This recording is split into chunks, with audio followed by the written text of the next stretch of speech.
Episode 2 of Opportunistic Bets with Sam Mendelson. That's me.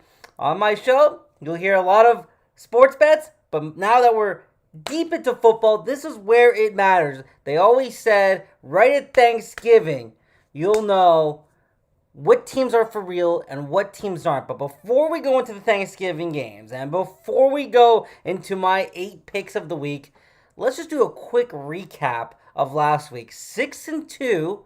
I mean, the one game I should have probably put into that 8 was Cleveland Detroit and the under of 42.5. That seemed like a no-brainer. Hit that on another bet, but didn't put that in my 8 bets, so that one's on me, folks, but I won't let that happen again. But quick recap. I took New England -7 Thursday night. 25-0 against Atlanta on the road. No-brainer. Locked it in. Then I took Indy +9, thinking, you know what, that's a lot of points. Indy's a good team. Jonathan Taylor looks like an MVP candidate. And boy, oh boy, did Jonathan Taylor ever deliver. 5 touchdowns, 4 on the ground. JT put himself into the MVP conversation. And I know that we're in a quarterback-driven league, so you can't really give it to a running back. But Jonathan Taylor is the heart and soul of the Indianapolis Colts. And if you watch Hard Knocks, you'll see that this is a team that they're all buying into it, but they all know number 28 in the backfield, huge, 41-15, an insane game just to watch that. If you had Austin Eckler or you had Jonathan Taylor, if you had both of them, you probably won your fantasy weekend.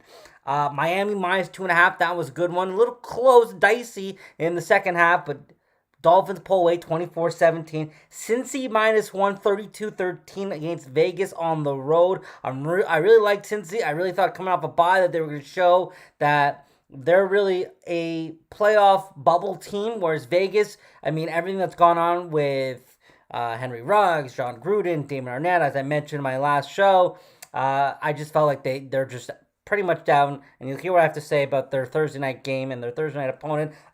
Cough, cough, maybe the jersey that I'm wearing, going 88 with CeeDee Lamb, who is in concussion protocol, but we'll get to that in a second. San Fran moneyline, could have probably done San Fran -7, been good. They win 30-10. Green Bay Mini, what a game, probably the game of the week, based on how it played out. 34-31, I took the over of 49. The only loss is, now in fairness to me, the first loss, I took Baltimore -6 when Lamar Jackson was fine on a Wednesday. I found out on Friday, Saturday, the guy was dealing with illness, a cold or a stomach flu, decides not to play. They win, but they don't cover 6 points. The spread actually jumped down to about 2.5.